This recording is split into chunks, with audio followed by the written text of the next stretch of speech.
Hai, kita mau belajar tentang directive sekarang. Directive ini simpelnya adalah fungsi-fungsi yang udah otomatis datang dari view-nya, tapi kita juga bisa bikin custom directive atau directive bikinan kita sendiri.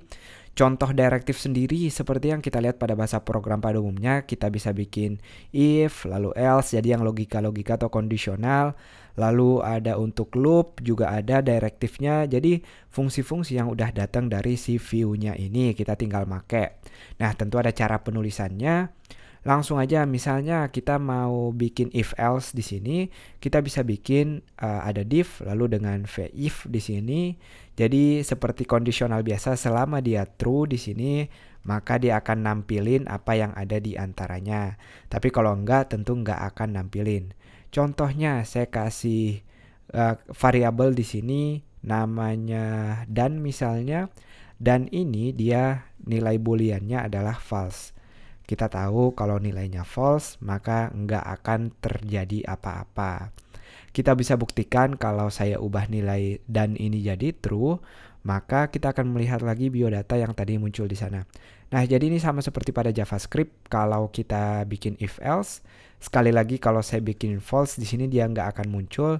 Dan emang kalau kita ngelihat struktur elemennya sekarang di dalam app ini nggak ada apa-apa. Jadi bukan sekedar display none, tapi dia benar-benar hilang. Nah, saya akan nampilin satu lagi di sini. Jadi selain if, kita juga punya else. Jadi kita tinggal nulis v else. Else tentu nggak perlu syarat di sini. Saya tulis aja maaf dannya false. Jadi dengan else kita bisa nampilin yang kita nggak mau tampilin kalau if-nya muncul. Tentu kalau kita bikin terus sekarang, si tulisan teks tadi hilang, yang muncul hanya bagian ini.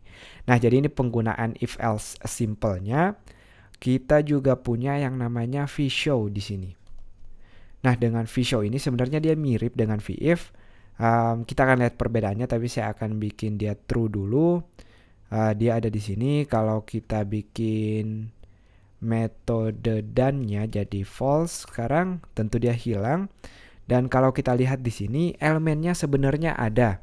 Teksnya masih bisa kita lihat, cuma seperti yang teman-teman lihat, CSS-nya diubah menjadi display none. Tentu dengan display none juga hilang. Jadi itu tadi perbedaan vshow dengan vif. Kalau vif dia ngerender ulang istilahnya, dan kalau vshow dia cuma mainin CSS-nya aja. Jadi kalau penggunaannya sendiri kita pakai vif. Kalau cuma mau sekedar nampilin sekali doang, maksudnya kalau kita udah tahu misalnya dari backend, kalau ada data yang nggak mau kita tampilin dari awal, kalau nggak memenuhi syarat, nah kita di situ pakai vif. Tapi kalau kita mau main-main, misalnya pakai toggle, misalnya artinya kita mau sering munculin, kita sering ilangin, nah itu kita pakai vshow di situ karena nanti tentu ada cost rendernya di situ lebih gede kalau kita pakai vif, kalau kita mau toggle karena dia harus ngerender ulang.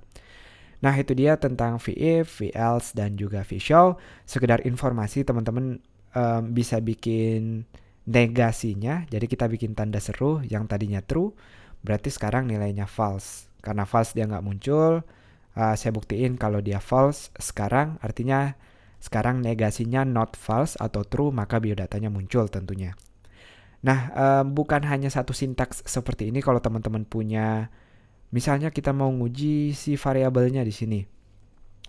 Misalnya this dot, kita punya apa ya di sini, this dot umurnya lebih besar daripada 10 misalnya.